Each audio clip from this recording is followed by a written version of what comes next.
सबसे पहले तो आपका स्वागत है करेंगे। फिर क्या भी करेंगे? मैं बहुत आभार व्यक्त करता हूँ रोटरी क्लब का, जिन्होंने मुझे आमंत्रित किया है। बरेली तो पहली बार नहीं आ रहा हूँ, पहले भी बहुत दफ़ा आया हूँ। और यहाँ पे बहुत सारे मित्र हैं, रिश्तेदार हैं, आप सब लोग हैं, तो अच्छा लगता है एक बार फिर से उन लोगों से सबसे मुलाकात हो जाती है। सर, बिहार में चुनाव है, क्या कहेंगे? बिहार के चुनाव तो अपने समय पे होगा और मुझे पूरा विश्वास है कि बहुत ही सुचारू रूप से होगा, शांतिपूर्वक ढंग से होगा, तो उसमें कोई संदेह नहीं। महागठबंधन तैयार हो गया है। हम इस पर पॉलिटिकल महागठबंधन हो या कोई और गठबंधन, हमारा काम सिर्फ एक है, ये सुनिश्चित करना कि सारे काम संविधान विधान के मुताबिक होने चाहिए। राजनीतिक दृष्टिकोण से मेरे लिए ये उचित नहीं है कि कोई भी आप संविधान की बात कर रहे हैं, राहुल गांधी कह रहे हैं संविधान खतरे में।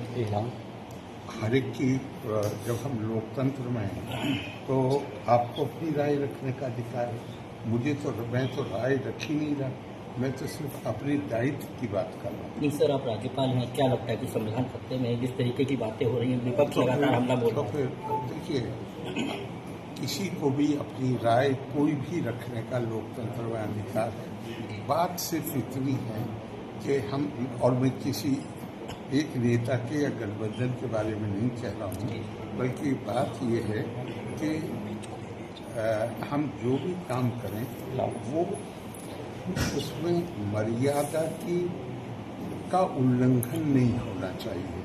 लोकतंत्र लोकराज से चलता है, लोकतंत्र आत्मनियंत्रण से चलता है, लोकतंत्र दूसरे के प्रति सहिष्णुता के भाव से चलता है। ऐसी कोई भी बात करना जिससे आम आदमी के मन में हमारी लोकतांत्रिक संस्थाओं का अवमूल्यन हो या उनके बारे में संदेह पैदा हो, वो लोकतंत्र को कमज़ोर करता है।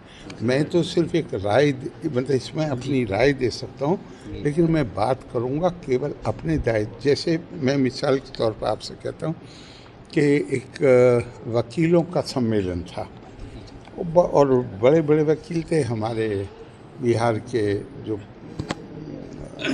एमपी हैं, जो पहले विधि मंत्री भी थे, वो भी मौजूद थे। मैंने उनसे ही नाम लेके पूछा कि क्या जब आप अदालत में जाते हैं तो क्या आप भाषा की जो मर्यादा है, क्या आप उसका उल्लंघन कर सकते हैं? क्या आप इस तरह से गिरी हुई बात कह सकते हैं? नहीं। अगर आप फिर भी ऐसा करते हैं तो उसके नतीजे क्या होंगे? कहा कि सब कोर्ट के पास तो प्रावधान है, उनके खिलाफ कार्रवाई हो। तो मैं क्या, अगर अदालत जहाँ पर कानून की व्याख्या होती है या कानून के अनुसार न्याय होता है, अगर हम वहाँ मर्यादा नहीं तोड़ सकते तो वो संस्था जहाँ देश के कानून बनते हैं, जहाँ जिसको ये भी अधिकार है कि वो संविधान में भी संशोधन कर सके, वहाँ पर अमर्यादित भाषा का प्रयोग कैसे हो सकता है? लेकिन वो सबसे बड़ी संस्था है और उसको आप कोई दूसरे तरीक़ों से नहीं, उसका एक ही तरीक़ा है कि जनता के अंदर, आम आदमी के अंदर जो सार्वभौमिकता है वो देश की जनता के अंदर निवास करती है और वो उन्हें ही उसका नोटिस लेना होगा और वही उन्हीं के ही विश्वास और उनकी ही संकल्प से लोकतंत्र चलता है। तो जो चीज़ें मर्यादा से गिरी, जिसमें मर्यादा का उल्लंघन होता है, वो जब होती है तो तकलीफ़ होती है इंसान को।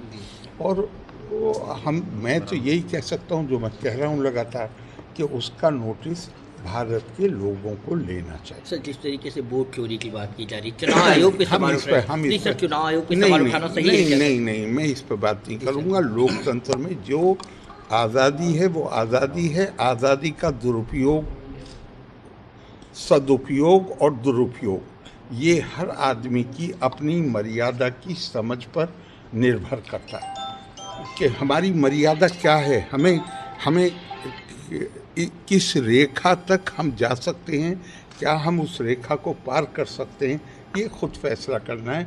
और फिर जनता फैसला करेगी कि मेरा आचरण मेरे जहाँ पे मैं काम कर रहा हूँ उसके अनुकूल है या नहीं है, ये जनता का काम। मेरा काम देखिए, अगर कोई मामला सामने आएगा, ये असंभव है कि उस पर अगर कहीं गड़बड़ी हुई है तो उस पर कार्रवाई नहीं होगी। लेकिन कोई ऐसा काम जिससे हमारा लोकतंत्र कमज़ोर होता हो, वो चिंता का विषय, खास तौर से भाषा का प्रयोग। सर, अशोक स्तंभ पे जम्मू कश्मीर में जिस तरीके से हमला किया बहुत ही खतरनाक, मतलब निंदनीय और ख़तरनाक है। लेकिन मैं इसे इस तरह देखता हूँ कि आज जब कश्मीर के हालात सामान्य होते चले जा रहे हैं, तो वो लोग बिल्कुल एक डेस्परेशन, मतलब एक निराशा की भावना पैदा हो गई है। वो लोग जो दशकों से घुसपैठ करके और कश्मीर में अराजकता पैदा करना चाहते थे, उनके अंदर तो अब वो बिल्कुल आखिर में, जैसे आदमी जब बिल्कुल हताश हो जाता है, तो उस तरह के काम जो गुलमर्ग में हुआ, उसी तरह का काम ये है। ये वो काम है जिससे इसका पता चल रहा है कि वो जो पहले जिस तरह ऑपरेशन करते थे कहीं भी, अब वो नहीं कर पा रहे हैं। तो अब वो टारगेट करके कुछ जगहों को, और वहाँ पे और उन्हें मालूम है कि इसके परिणाम क्या होते हैं, बचता कोई नहीं जी।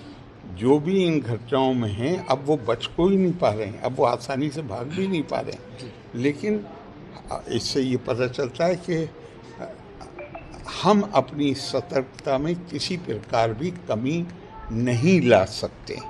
सतर्कता बनी रहनी चाहिए ताकि इस तरह की घटनाएं उनके लिए करना असंभव हो जाए। सर, उपराष्ट्रपति का चुनाव हो रहा है, कुछ कहना? नहीं, कुछ नहीं कहना चाहते हैं हमें। Thank you so much.